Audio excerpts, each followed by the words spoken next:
Bien, bueno, hoy vamos a hablar algo sobre la Unión Europea, ¿no? Como venimos desmenuzando un poco cómo es cada uno de los actores de este conflicto global, ¿no? Que por un lado es la guerra de Medio Oriente, por otro lado es la guerra de Ucrania y en definitiva es la lucha por un nuevo orden mundial con nuevos actores, con nuevos modelos. Vamos a hablar de la Unión Europea. Eh, Porque hay cosas que a veces no se entienden de la Unión Europea. Eh, yo creo que ya no se explica solo la Unión Europea por el discurso jurídico que tienen, y deberíamos explicarlo entonces por una decisión estratégica de poder, ¿no? Bruselas prefiere una ruptura con Rusia, aunque el costo económico sea alto.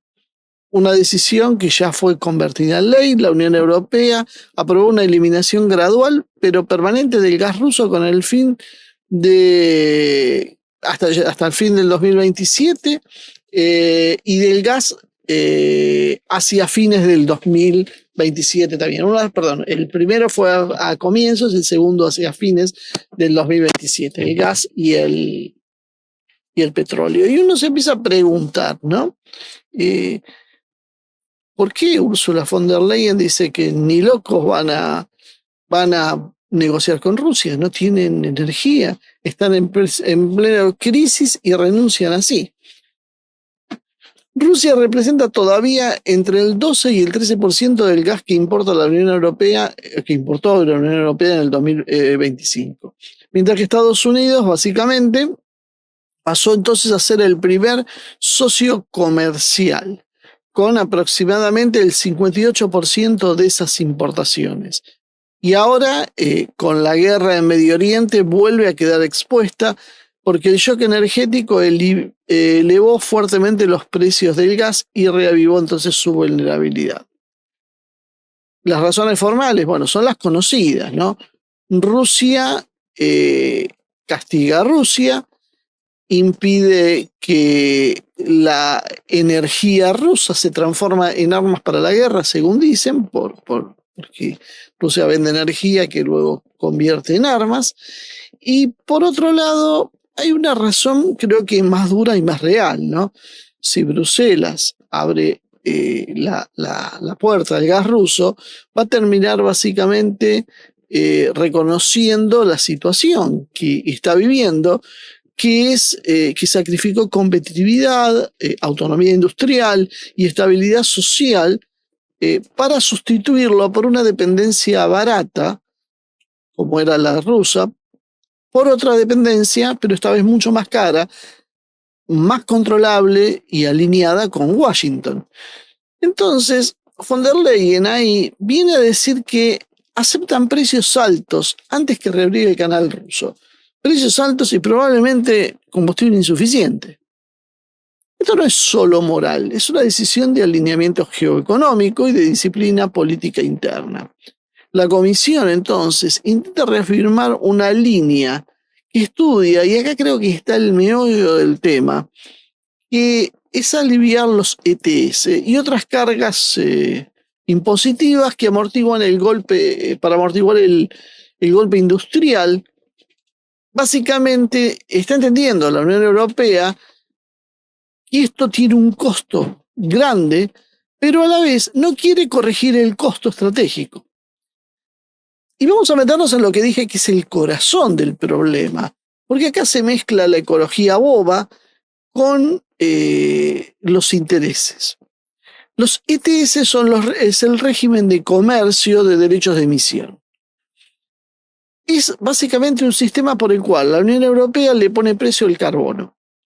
Es decir, le fija un tope a las emisiones de los sectores de energía, de la industria pesada y de la aviación, y reparte o subasta permisos para emitir dióxido de carbono. Entonces, si una empresa gasta más, emite más, básicamente tiene que comprar más permisos. Si una emite menos, puede vender menos. ¿Cómo funciona esto en la práctica? Bueno, funciona como un impuesto indirecto al carbono vía mercado. Cuando sube el precio de los permisos, suben los costos de producir electricidad, acero, cemento, químicos y cualquier otra actividad que sea de uso intensivo de energía. El problema entonces choca con una realidad material que es que Europa vive de su industria. Ya el FMI había señalado que los precios de la energía para la industria europea se duplicaron entre el año 2000 y el año 2023, y que son 2 a 3 veces por encima de los que hay en China o en Estados Unidos. Por eso Europa dejó de ser competitiva. Una de las razones, pero es una razón que no puede ser obviada. Alemania era el gran benefactor de este vínculo donde había energía barata rusa y industria pesada que generaba Alemania. Se ha debilitado y llega con una producción que está un 9% por debajo de la del 2021. Las empresas europeas y las alemanas reclaman, por supuesto, un alivio, intentan mover inversiones, recortan empleo, todo por el costo energético. Y esto confirma básicamente que la disputa que tienen con Rusia no es gratis, ni siquiera es barata. Es básicamente una estaca en el corazón industrial de Europa. Eso es ni más ni menos. El ETS, este sistema impositivo que grava a la producción, no persiste solo por fanatismo verde, que lo hay, pero lo hay en la gente común, lo hay en las Gretas de la vida, que hoy, bueno, Greta está medio fuera del sistema porque se ha tomado muy en serio su papel y cree que puede ir en contra de Israel, y bueno, alguien la está tratando de ubicar y la está pasando mal, pobre Greta. Pero en su momento era el símbolo, era el Greenpeace. ¿Qué significaba esa política medioambiental que toda la izquierda, fíjense, la izquierda socialdemócrata, sobre todo la izquierda simpatizante con el modelo progre que sería en nuestra región, reclama a gritos? Ese podríamos decir la cuota de fanatismo verde en los militantes que no saben qué defienden. La realidad es que esto se volvió caja. Es una herramienta política e industrial y comercial de disciplinamiento. Y la dependencia de Estados Unidos tampoco es algo natural para Europa. Está incrustada en una arquitectura militar, nuclear y logística que impide que Europa sea una potencia por sí misma. Entonces, hay dos cosas que están conectadas, porque las ETS ya no son solo una expresión de política climática, sino en realidad son una pieza estructural del poder europeo. Básicamente son una máquina de recaudación por un lado y de asignación con recursos por el otro. Si yo recaudo, tengo el poder de recaudar donde yo quiero y tengo el poder de asignar los recursos como yo quiero, ¿qué es lo que hago? Controlo. Soy el dueño de la pelota. Desde el 2013 hasta el 2025, las subastas, estas que decíamos, que explicábamos antes, que son obligatorias para poder producir, recaudaron más de 258.000 millones de euros. Así que fíjense, pavada de cifra que hay dando vuelta para alimentar el ecologismo tonto. Yo digo el ecologismo tonto para diferenciarlo de lo que es real, ¿no? Es ese ecologismo que en realidad lo que pretende es que se viva y se cuide el medio ambiente, que eso es natural y eso estamos todos de acuerdo. Entonces, no hagamos un falso debate sobre eso. Todo el mundo quiere que haya parques, que haya verdes, que haya bosques, que todo esté bien. No es eso lo que estamos hablando. Estamos hablando del ecologismo bobo que nos impide producir acá, salvo que venga una gran empresa y compre los créditos de carbono y entonces ahí sí produce. Solo en el 2025 se generaron 43.000 millones de dólares en esto, de los cuales parte fue a los presupuestos nacionales de los países y otro financió el Innovation Fund y el Modernization Fund, parte del esquema de recuperación y seguridad de la energética de la Unión Europea. Es decir, cuando una política empieza a mover ese volumen de dinero, deja de ser básicamente una consigna y pasa a ser un sistema de intereses. Desarmarla, por supuesto, implica abrir una pelea presupuestaria, una pelea burocrática y una pelea industrial, además muy grande. Los ETS además funcionan como una herramienta de selección industrial. Bruselas no solo la usa para bajar emisiones, sino decide qué sectores son los que merecen subsidio, cuáles deben ser reconvertidos, cuáles necesitan protección y cuáles simplemente deben pagar el costo de adaptarse o cerrar. Por eso, estos ETS vienen atados a fondos, ayudas y programas de transición. Es básicamente una forma de reordenar la estructura productiva desde arriba. Europa, la Unión Europea decide, los burócratas, los jerarcas de la Unión Europea, deciden quién sobrevive y cómo va a sobrevivir y quién va a morir. Eso es simplemente. Por eso, si un día deciden que vamos a ser todos veganos y todos vamos a comer nada más que insectos, empiezan a dar subsidios a los que producen insectos, aunque después han sido un fracaso, y le hacen la vida imposible a los granjeros que producen alimentos. Esa es la lógica de esto. Hay una lógica perversa. Parte es por el negocio y otra parte todavía yo diría que es más inconfesable. Pero vamos a quedarnos solamente hoy por ahora con lo del negocio. Esto puede ser también, entonces, económicamente algo muy destructivo para parte de la industria tradicional, si lo pregunten a los alemanes, que curiosamente ellos mismos son los que imponen esto. Pero políticamente le da a la Comisión Europea una palanca enorme sobre el rumbo económico del continente. Los ETS están unidos a los CBAM, o sea, a los aranceles de carbono en la frontera. Ahí, y acá esto es más obvio todavía, la cuestión ecológica como ideológica queda muy visible, que pierde peso y se transforma como geoeconómica, porque básicamente la propia Comisión dice que estos aranceles lo que buscan es que el precio de carbono de las importaciones sea equivalente al de la producción doméstica y que los objetivos climáticos de la Unión Europea no sean socavados. Esto suena muy lindo, suena muy amigable. La Unión Europea quiere cuidar el planeta, quiere cuidar el medio ambiente, entonces no solo se preocupa de lo que produce internamente, sino quiere que los que comercian con la Unión Europea no desbalanceen esa lógica. Europa intenta exportar entonces de esta manera sus normas al resto del mundo y usar el clima como criterio de acceso a su mercado. Entonces cuando nosotros vemos ¿cómo le llaman? Metrobús, no el otro, un trambús en la ciudad de Buenos Aires, es una derivación de esto en el fondo. De que los europeos dijeron que, bueno, hay que transicionar determinadas energías, entonces, bueno, nosotros que copiamos lo que ellos dicen. Habría que ver qué negocio hay atrás de eso, seguro que hay alguno. Pero si nosotros le queremos vender algo a los europeos, si nosotros le queremos comprar algo, siempre todo está condicionado al mercado de carbono. Es decir, quien diseña la política de carbono no solo condiciona ya lo de Europa, para ellos condicionan lo del mundo. Si Europa crece y se fuera a China, el condicionamiento sería mucho más mayor. Esto no es economía, esto es básicamente una política de soberanía regulatoria con ambiciones y estándares más que imperialistas. Y qué curioso, ¿no? Que fíjense que el progresismo de la izquierda de esto habla muy, muy poco. Defiende las políticas de medio ambiente, todos defienden las políticas de medio ambiente. Nadie denuncia esto. Nadie lo denuncia. ¿Por qué nadie lo denuncia?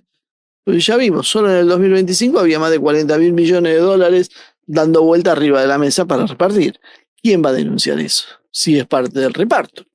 Si de alguna manera te llega, y el resto también lo hace también esa cosa boba de apoyar ideas que uno no entiende demasiado bien, pero que le suenan buenas. También hay un bloqueo político interno en Europa. Olvidándonos ahora un poquitito de este tema que ya creo que quedó claro, pero que es central porque es lo que está moviendo la política europea en las últimas décadas. En cuanto a lo político interno, estuvieron años diciendo que había una especie de Green Deal, un acuerdo verde que era parte del destino europeo. ¿Cómo hacen ahora para dar marcha atrás, para corregir una política de este tipo que está destruyendo Europa? Tendrían que admitir que destruyeron la competitividad europea, encarecieron la energía y apretaron a su propia industria, y es decir, a su propia población, para sustituir una dependencia por otra. Si a ellos les molestaba ser dependientes de Rusia, ahora son dependientes de Estados Unidos, pero más caro que antes. Entonces endurecen la línea porque retroceder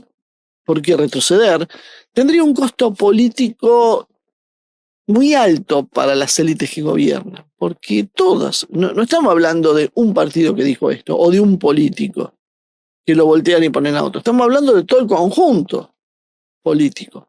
Toda la Unión Europea, básicamente, todos los partidos políticos, las oposiciones, están en la misma. Nadie cuestiona esto, o casi nadie, por lo menos de los que acceden al poder. Entonces, ¿quién va a petardear su propia política y sus propios intereses? Esta parte, básicamente, es una inferencia que uno hace, pero que está apoyada en la idea de que el objetivo de Bruselas es mantener este esquema, es financiarlo y es extender además nuevos instrumentos en lugar de desmontarlo. Es decir, ellos se dan cuenta del problema que hay, pero en lugar de desmontarlo, ¿qué hacen? Montan más instrumentos. Cualquier parecido con las políticas que se hacen en la Argentina no es una casualidad. Los ETS, entonces, son los que permiten organizar el poder, la caja, la disciplina industrial y la proyección regulatoria externa. Entonces, producen un daño económico, pero es un daño económico, fíjense qué curioso, que no golpea a todos por igual. Con ese daño económico al conjunto de la sociedad europea, algunos se benefician, que son los que diseñan la política y los que se benefician de los subsidios, y hay otros que simplemente la padecen. Vuelvo a repetir lo mismo, misma lógica que tenemos en la Argentina y que seguramente nos dirá un brasileño que hay en Brasil o que hay en México. Nada nuevo. Por eso, entonces, cuando uno le pregunta a un europeo ¿por qué la Unión Europea se opone a Rusia? La respuesta termina siendo muy curiosa, ¿no? No hay una sola respuesta en realidad. Te dicen, primero, porque Rusia es el enemigo sistémico que permite justificar el rearme. Porque gracias a Rusia ahora el presupuesto es del 5%. Gran negocio, gran reparto de plata entre algunos. Porque algunos pierden y algunos ganan. Eso es lo que hay que entender en estas cuestiones. Eso salió de otras áreas. Los de esas áreas perdieron, los de estas áreas ganaron. Es simple. El poder, en definitiva, no es más que eso. Es agarrar y decir quién va a ganar cuánto y quién va a perder cuánto. Y cuánto. Básicamente yo soy el gobierno y digo, hoy gana este sector y pierde aquel. Hoy gana esta empresa y pierde esta otra. Por eso se pelean por el poder. Porque si yo puedo señalar a dedo quién va a ganar plata y quién va a perder plata, eso me da un poder enorme. Y bueno, es casi obvio que todos se van a pelear para seducirme y que yo les dé algo para que ellos les permita ganar más poder, ganar más dinero. El sistema en sí mismo favorece la corrupción. En segundo lugar, porque cortar el eje europeo-ruso implicaría el regreso de una Europa continental basada en la industria alemana, materias primas rusas y relativa autonomía frente al eje atlántico anglosajón. Y eso es lo que no quieren. Curiosamente, Alemania es un país ocupado. Las propias élites alemanas son la ocupación, porque son las que están impulsando estas políticas. Esto último es, como decíamos, una inferencia política, pero está respaldada por el hecho de que aún dañada por el costo energético de la Unión Europea, la propia Comisión prefiere sostener el corte con el gas ruso antes que reabrirlo. Sabiendo que se están autoproduciendo un daño, lo siguen sosteniendo. Y yo diría además, agregaría que para la capa dirigente de Bruselas, el conflicto con Moscú tiene otra razón muy política, que es una especie de cemento ideológico que une a la Unión Europea, que se viene fragmentando por las políticas de migración, por las políticas de deuda, por las políticas identitarias, por el Brexit, por la agricultura y ahora por la guerra de Medio Oriente. Entonces, ¿qué los une? Un enemigo en común. Las divisiones intraeuropeas son cada vez más reales y cada vez menos disimulables. Hay un bloque duro, compuesto por la Comisión, los Bálticos, Polonia y buena parte del aparato atlantista, que ve a Rusia como una amenaza existencial y que quiere que el costo económico de tomar estas medidas se pague igual. Al costo que sea, hay que romper con Rusia y hay que guerrear con Rusia. Hay por otro lado un bloque más soberanista, más pragmático, con Hungría y Checoslovaquia, perdón, y Eslovaquia a la cabeza, Checoslovaquia no existe más, con Eslovaquia a la cabeza, que simplemente no compra este tipo de cruzadas ilimitadas contra Rusia y pone por delante la seguridad energética, de los costos, habla de los costos internos que esto significa y del margen de maniobra nacional. En el centro de esta fractura se encuentra Víctor Orbán, que bloqueó el préstamo europeo a Ucrania y lo vincula al restablecimiento del flujo por Druzhba. Además de la crisis escaló amenazas políticas, eléctricas y diplomáticas. Ahora estarán viendo la pelea entre Zelensky y Orbán, por ejemplo. Esto muestra que la unidad europea no descansa sobre la convicción homogénea, sino sobre la coerción, la presión y el veto. O sea, básicamente es un juego de presiones y no hay una convicción democrática o de unidad. Es imponerle unos a otros.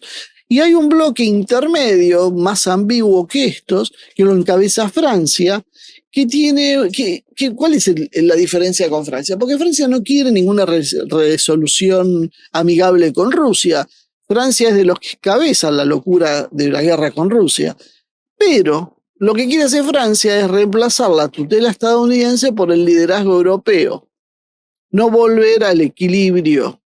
Macron lo dice con bastante claridad: Europa debe convertirse en una potencia geopolítica por derecho propio.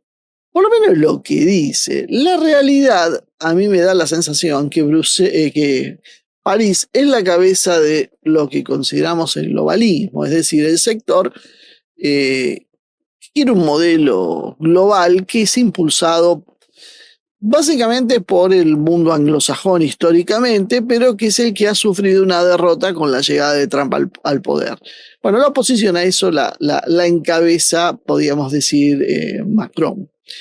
Bélgica, en cambio, dejó escapar algo que muchos piensan, pero no dicen. Y eso es interesante, porque el primer ministro belga parece que se cansó y en algún momento habló de la posibilidad de normalizar relaciones con Rusia para tener energía más barata. Después, bueno, enseguida bajó los decibeles, lo suavizó, porque claro, hubo una reacción interna y europea. Cuando hablamos de reacción interna y europea, dudo mucho que sea de la población.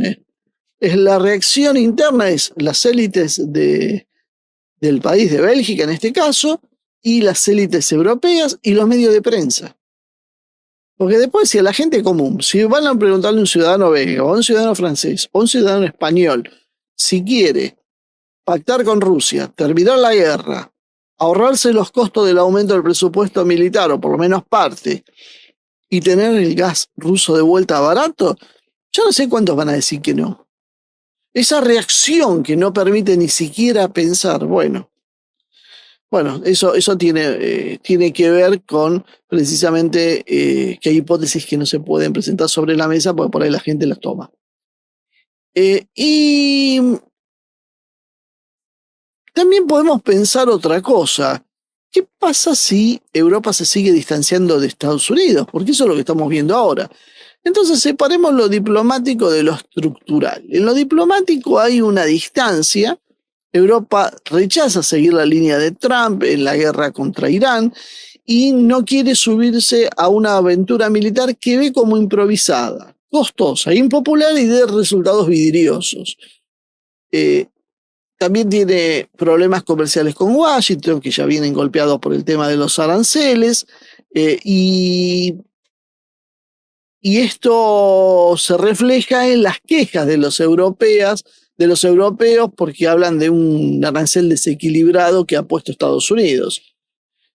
¿Y esto a qué responde? Responde a esa pelea que decía entre globalistas y trumpistas. Básicamente Bruselas representa una forma de un occidente normativo, tecnocrático y supranacional, mientras que Trump representa otra cosa, que es la lógica imperial transaccional, menos universalista, menos dispuesta a subsidiar socios que no obedecen. En lo estructural, Europa todavía no puede romper con Estados Unidos. Y esto lo dijo Rutte, fue bastante claro. Pensar que Europa puede defenderse sin Estados Unidos es fantasear. La CIPRI habla de que los miembros europeos aumentaron un 143% en el periodo 21-25, en 143% las armas de las compras de armas, y el 58% de esas compras de armas vino de los Estados Unidos. Es decir, Europa entonces toma distancia de la retórica de Trump, pero en la práctica intenta discutir algún arancel, pero depende de Estados Unidos en lo que es el paraguas nuclear, en lo que es la logística, armamentos y defensa aérea avanzada.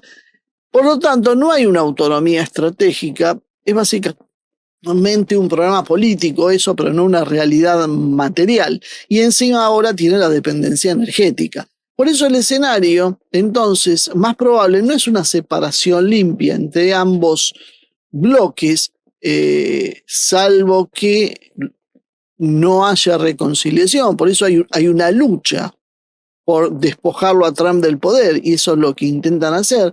Porque Europa, en realidad es como una contradicción que hay, que empieza a aumentar su violencia. Europa se distanciaría de Washington en guerras que no siente propias, como está pasando ahora, que de hecho le dijeron, no es nuestra guerra, va a seguir hablando de economía, de autonomía, pero mientras tanto va a decir una cosa, pero va a seguir atada a Estados Unidos en lo que tiene que ver la producción de armas, de inteligencia, a través del gas y probablemente de la OTAN, veremos. Si la guerra de Medio Oriente prolonga el shock energético, el equilibrio se va a volver tal vez más inestable, va a subir la inflación y los costos industriales, y van a empezar a multiplicarse las voces de es hora de bajar la hostilidad con Rusia o al menos congelar esta escalada. El Banco Central Europeo, el FMI, la Organización Mundial de Comercio ya están advirtiendo que el shock energético va a producir un verdadero desastre en lo que son las exportaciones, la inflación y las tasas de crecimiento de la Unión Europea. La Unión Europea no enfrenta a Rusia porque uno debería preguntarse, ¿se quieren defender? ¿Defender de quién y por qué? El único enemigo que aparece en el horizonte es Rusia. ¿Y por qué Rusia es enemigo de Ucrania cuando a Rusia le convendría, de Europa, cuando a Rusia le convendría un mercado europeo pujante que le compre sus materias primas? Básicamente, y además que le sirva de balance, porque si no, el que crece es Estados Unidos, es China. Cuanto más actores a Rusia le conviene porque el poder se reparte y adquiere un estatus mayor. Básicamente la enfrenta porque la dirigencia de Bruselas entiende que ceder con Moscú implicaría aceptar el fracaso de toda su reingeniería política, energética, ideológica, estructurada desde hace décadas, pero sobre todo a partir del 2022.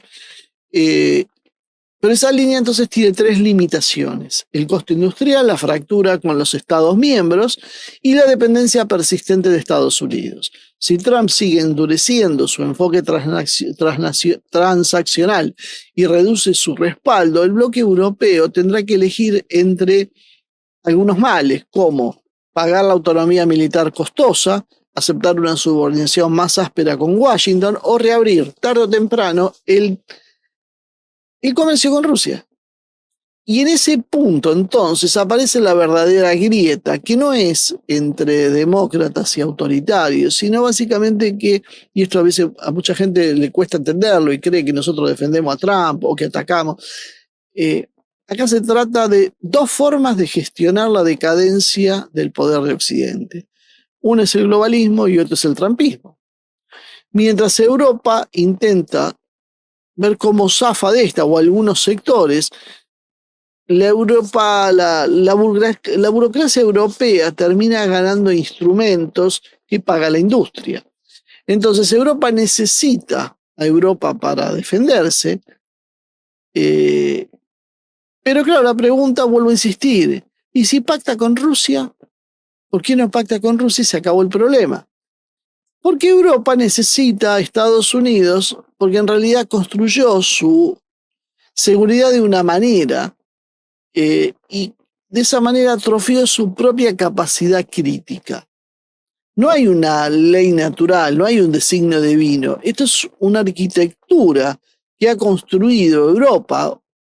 Europa, acuérdense que sale de una Segunda Guerra Mundial y queda condicionada a Estados Unidos.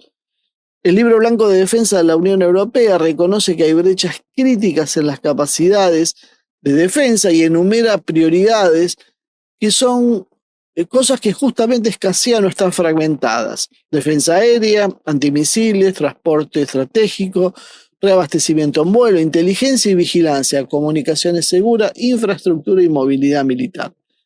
O sea, admite que mover tropas y equipos dentro de Europa sigue teniendo obstáculos muy importantes y que para coordinarse necesita la OTAN. Eso significa entonces que Europa no tiene una autonomía militar madura. Entonces, considerando que compra entre el 58% de las armas de los Estados Unidos, esto se ve básicamente que cuando la guerra llega al continente, Europa no resuelve o no intenta resolver este problema sobre una base industrial propia, sino comprando más armas a Washington. Y el otro punto que no nos podemos olvidar es el paraguas nuclear, porque básicamente la OTAN expresa que las fuerzas nucleares estratégicas de la alianza son particularmente las de los Estados Unidos y que son la garantía suprema de la seguridad europea. También subraya que la defensa aérea y de contramisiles está integrada bajo redes y bandos aliados donde el componente estadounidense sigue siendo central, incluso en la defensa balística de Europa. Es decir, Europa no depende de Estados Unidos solo por los tanques y los aviones, además por el nivel superior del sistema de disuasión, que es el clave. Estados Unidos es el que más le interesa manejar porque es donde tiene mayor ventaja, podríamos decir. Entonces, ¿por qué no salió de conflicto con Rusia? Bueno, la respuesta es la que estamos viendo. Si hubiera un acuerdo estratégico estable entre Europa y Rusia, se va a caer el argumento de la necesidad de la tutela militar estadounidense sobre el espacio europeo. Entonces, caería esa hipótesis de confrontación, tendrías otras necesidades, el Mediterráneo, ciberterrorismo, el Ártico, rutas marinas, Balcanes, control de fronteras, pero eso es una cosa atendible de una manera muy diferente a una confrontación directa con Rusia, donde por supuesto sin Estados Unidos no hay ninguna discusión.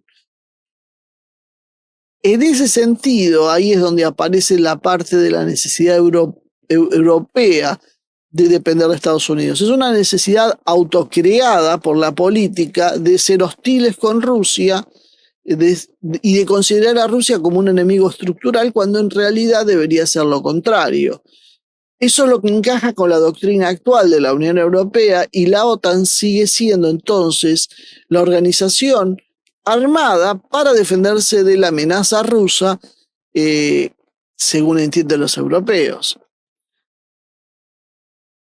La verdad es que no se puede pactar con Rusia porque hay primero un componente político ideológico, que es que básicamente gran parte de las élites de Bruselas y sobre todo las de Europa del Este hicieron la hostilidad en Rusia como su principal punto de referencia. Ellos existen a partir de la oposición a Rusia. Si no hay oposición con Rusia, no hay élites europeas. Por lo tanto, no van a permitir que haya una política que sea beneficiosa para sus pueblos. Por otro lado, hay otro eje que es geopolítico, porque un entendimiento entre Francia, Alemania y Rusia cambiaría la lógica de posguerra. Mucho se ha hablado en otras épocas de un eje Berlín, París, Moscú, como una alternativa de poder al mundo anglosajón, bueno, y ahora en ese momento no a China, pero hoy sí era el mundo socialista en todo caso, o lo que quede, Europa, perdón, no Asia. La realidad es que ese eje era muy complementario. Rusia tenía todo lo que necesitaba Francia y Alemania, y Francia y Alemania podían complementar perfectamente a Rusia. E inclusive hay una capacidad de defensa, imagínense Alemania, Francia, pero esta vez apoyada en Rusia, que tendrían solucionado el problema de su defensa. Pero bueno, evidentemente esto fue abortado desde Londres y desde Washington. Y hay un tercer punto, que es el europeo que mencionamos antes, el europeo oriental. Polonia, los bálticos y varios países del este no quieren ningún tipo de relación con Moscú, y sin ellos es muy difícil un consenso europeo dada la ampliación de la Unión Europea. Esto es un sistema nefasto, porque si fuera Europa Occidental hubiese sido más fácil, pero desde ahí el mundo anglosajón, desde la base de Europa Occidental, tomó el control de Europa Oriental cuando se retira la Unión Soviética e inserta estas élites cuya única función es definirse como antirrusas. Entonces, a partir de esa posición, se crea una garantía para el mundo anglosajón que la hacen curiosamente estos países que condicionan a los de Europa Occidental. Y los de Europa Occidental, con estas dirigencias corruptas y timoratas que tienen, bueno, no encuentran una solución. Bruselas representa una forma de un occidente supranacional, normativa y burocrática, que es el globalismo. Trump representa una forma imperial más desnuda, más esta palabra la tengo hoy, transaccional y menos paciente con los socios que consumen protección sin obedecer o que cuestionan.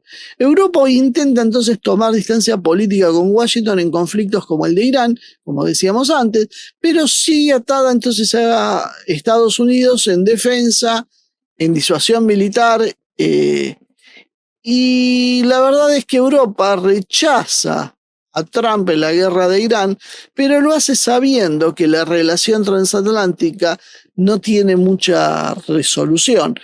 La Unión Europea no mantiene los ETS entonces porque crea que sea gratis, sino porque ese sistema le da control, dinero y capacidad para realizar la economía e imponer condiciones o pretender imponer condiciones al resto. Y Europa no necesita a Estados Unidos por destino histórico, sino porque su élite eligió una arquitectura de seguridad basada en Rusia como una amenaza permanente y en Washington como un garante fiel. Esto es básicamente la síntesis del problema. Si Europa tuviera un arreglo serio con Rusia, la dependencia estratégica con Estados Unidos perdería su justificación. El problema entonces choca con la estructura de poder que hoy manda en Bruselas y con la fractura interna que hay entre esa Europa occidental y la Europa, esa Europa atlántica, podríamos decir, y esa Europa continental.